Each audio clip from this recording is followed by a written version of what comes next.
เป็นช้างเพศผู้นะครับอายุอานามนะครับ17 ปีนะครับมาในท่าคดช่างลีลานะครับไปเคารพพระบรมศพมาแล้วนะครับสำหรับด้านน้องกิ่งแก้วนะฮะสวัสดีครับสวัสดีครับสวัสดีครับสวัสดีครับสวัสดีครับขอบคุณครับสำหรับเสียงตบมือนะฮะ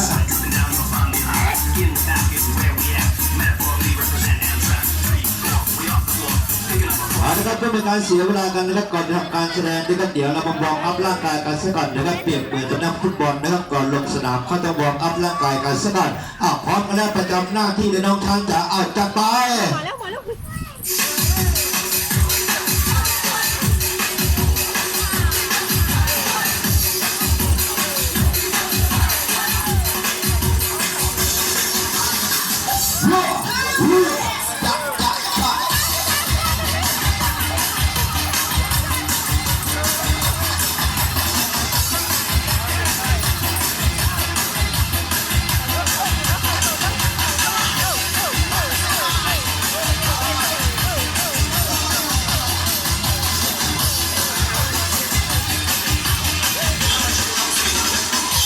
แล้วก็หอมปากหอมคอคุณแม่นะครับนี่ก็สุดยอดนะครับเป็นการวอร์มอัพร่างกายกันสักหน่อยนะครับก่อนจะทำการแสดงนะครับ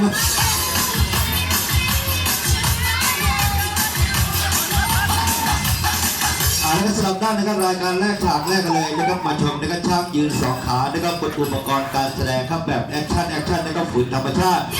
วันนี้นะครับมากันแล้วยืน2 ขาอย่างเดียวไม่พอคุณแม่นะครับเคยเห็นหรือเปล่านะครับเต้นแบบพี่ใส่กังนางสไตล์นะครับพร้อมเลยน้องช้างนะครับพร้อมแล้วเสียงตบมือเลยครั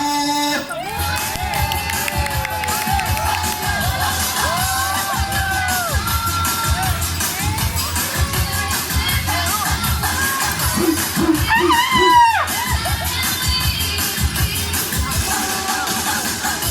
สำหรับรายการต่อไปกันเลยนะครับเพื่อเป็นการเสียเวลานะครับมาชมนะครับช้างตีลังกาเขาจะตีกันยังไงแบบไหนนะครับจับตาดูดีนะครับเชียร์ได้นะครับชอบเชือกไหนดาราไหนนะครับพร้อมยังพร้อมแล้วจับไป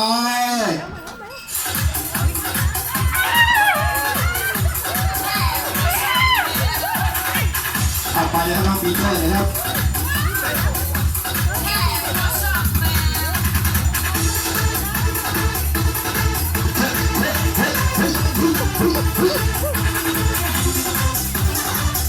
เอาไว้สีเพื่อนสีดาราก็ช่วงนี้บึ้ดจะบึ้ดเอาบึ้ดจะบึ้ด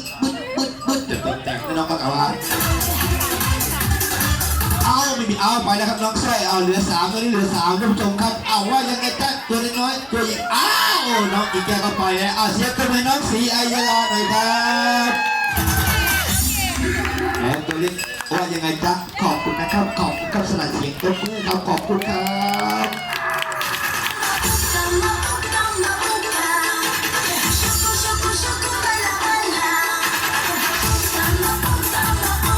นะครับมาแล้วสำหรับด้านน้องปีเตอร์นะครับรายการนี้มาชมนะครับช้างนั่งจีบสาวนะครับนี่นั่งแบบที่ดีนะครับมีมารยาทนั่งข่อยห้างด้วยละวานะ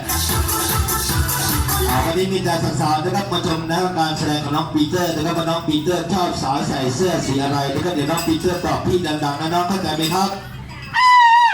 เข้าใจรู้เรื่องนะครับมองไว้สาวคนไหนถูกใจน้องปีเตอร์นะครับพร้อมแล้วสาวใส่เสื้อสีดำน้องปีเตอร์ชอบหรือเปล่าครับ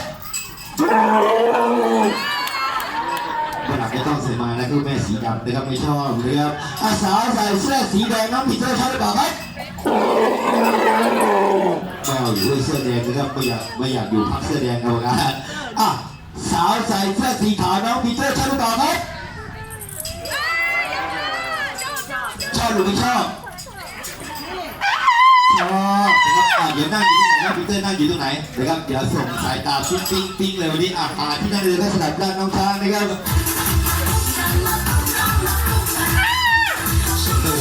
เวลาน้องช้างนะครับถ่ายรูปนะครับน้องช้างจะยิ้มแอปเปี้ยวกันนะครับทั้งหมดยิ้มยิ้มแอปเปี้ยวด้วยแอปเปี้ยวยังไงแอปเปี้ยวเคยเห็นหรือเปล่าท่านผู้ชมช้างยิ้มแอปเปี้ยวพร้อมแล้วเสียงตบมือกับยิ้มสยามเลยครับ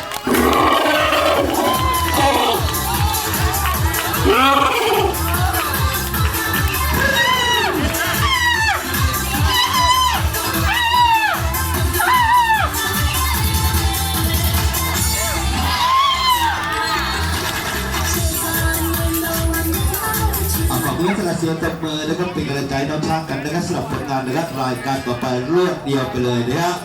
มาชมกันช้างเล่นโหราฮุกนะครับหรือว่าช้างโครงหมอกนะผู้ชมครับหยิบอุปกรณ์การแสดงได้เลยนะสำหรับด้านนะครับดาราน้องช้างนะครับตามสเต็ปตัวเองเลยนะครับชอบสเต็ปไหนนะครับจัดไปเลยน้องจ๋านะครับไปเดี๋ยวคุณรถหลบเสร็จแล้วลงไป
ขอบคุณสำหรับเสียงตบมือนะครับคุณใจน้องช้างกันนะครับขอบคุณครับโอ้โหหมุนขี้แก่ขี้แก่นะครับวันนี้นี่แหละครับงานมีขี้บ่อยครับงานไม่มีขี้กับน้องช้างท่านผู้ชมครับรายการต่อไปกันเลยนะครับมาชมนะครับการแดนนะครับของน้องช้างกันนะครับระหว่างคนกับช้างจะเหมือนกันหรือเปล่านะครับก็นะครับขอเวลานอกแป๊บนึงท่านผู้ชมครับฉันต้องไปยืนข้างหลังแล้วเบียร์ช้างสดเถิดครับท่านฉันต้องไปยืนข้างหลังนะครับสำหรับผลงานรายการสุดท้ายนะครับท่านใดที่ดวงไม่ดีโชคไม่ดีนะครับอย่าลืมจะเป็นลูกเด็กเล็กแดงนะครับร้องไห้กันจองงอแงตอนกลางคืนนะครับวันนี้เราสุดท้ายแล้วนะครับเดี๋ยวเรามาลอดท้องช้างกันนะครับก่อนกลับบ้านนะครับหนีไปไหนนะครับทุ่งหนีไปไหนนะครับสุดยังน้องจ๋าพร้อมกันแล้วนะครับตามสเต็ปกันเลยน้องช้างนะครับจับไป 1 2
3มือเลยครับขอบคุณคณะเสียงตบมือนะครับทุกท่านขอบคุณครับ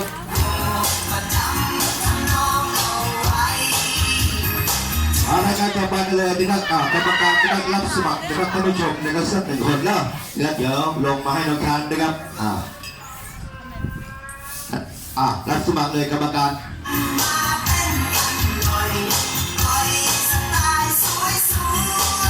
พี่เสื้อขาวก็ได้คุณพี่นะครับลงมาเลยนะครับมาเลยครับไม่ต้องกลัวน้องช้างนะครับ